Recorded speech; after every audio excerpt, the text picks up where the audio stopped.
हिमाचल प्रदेश राज्य विद्युत बोर्ड कर्मचारी यूनियन ने स्मार्ट मीटर लगाने के फैसले का विरोध तेज कर दिया है। यूनियन के प्रदेश अध्यक्ष नीतीश भारद्वाज और महासचिव प्रशांत शर्मा ने शिमला में बयान जारी कर सरकार और केंद्र की नीतियों पर सवाल उठाए। यूनियन पदाधिकारियों ने कहा कि जब सामान्य सस्ते मीटर उपभोक्ताओं की जरूरत पूरी कर रही है तो महंगे मीटर लगाने की क्या आवश्यकता है। उनका तर्क है कि इससे आम उपभोक्ताओं और विभाग पर अनावश्यक आर्थिक बोझ पड़ेगा। उन्होंने आरोप लगाया कि आरडीजी योजना बंद होने के बाद केंद्र सरकार का हिमाचल प्रदेश के प्रति रवैया सौतेला रहा है, जो दुर्भाग्यपूर्ण है।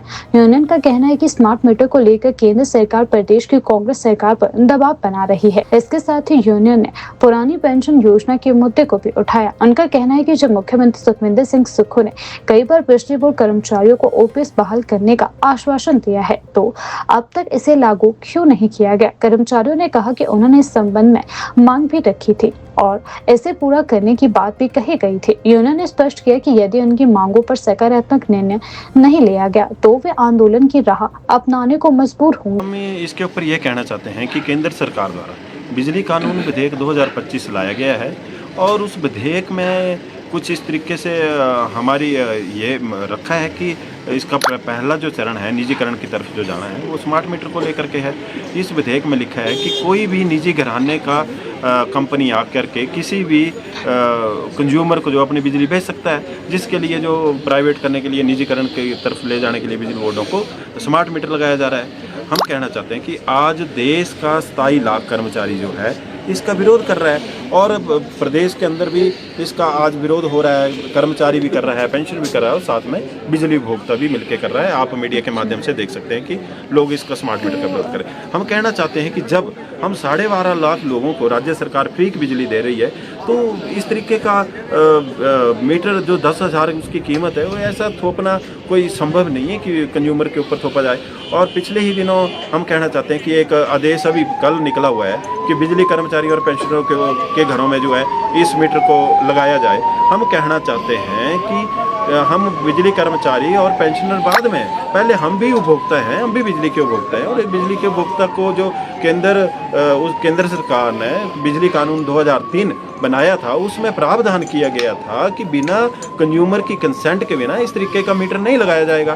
परंतु आज उस कानून की भी उल्लंघना की, उस एक्ट भी उल्लंघना की जा रही है जो 47(5) जो हमारे को अलाउ करता है कि बिना कंज्यूमर की कंसेंट के बिना ये मीटर ना लगे। परंतु आज जिस तरीके का आदेश हुआ है हम नहीं समझते हैं कि जब ये टेंडर कंपनी को हुआ है तो बिजली बोर्ड के मुख्य अभियंता इसमें क्या मंशा रही होगी कि इस तरीके के ऑर्डर निकालने पड़े होंगे। इसके बारे में हम यूनियन ने लेटर लिखा है कि और पेंशन फॉरम ने भी आज लेटर लिखा है कि इस आदेश को आप तुरंत प्रभाव से वापस लें, नहीं तो यूनियन और पेंशन जो है इसका मिलकर कड़ा विरोध करेंगे। कहना चाहते हैं कि किस मंशा के साथ बिजली कर्मचारियों को कहा गया है, हम इसके ऊपर अभी बात करेंगे क्यों इस तरीके के आदेश किए गए हैं। परंतु हम ये कहना चाहते हैं जब केंद्र सरकार ने RDSS के तहत इसका टेंडर जो है अपर्वा कंपनी जो यहाँ पे लगा रही है उसको दिया गया है तो बिजली कर्मचारी इस मीटर को क्यों लगाए।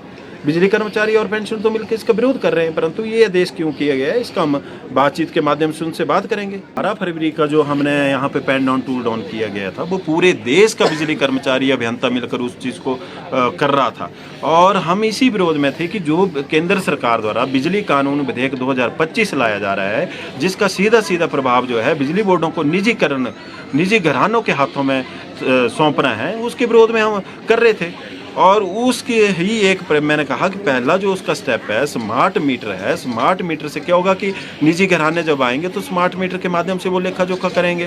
तो हम तो ये कहना चाहते हैं कि हिमाचल प्रदेश के अंदर जो है इस तरीके का मीटर लगाएंगे तो हम तो ऑलरेडी 12.5 लाख लोगों को फ्री की बिजली दे रहे हैं।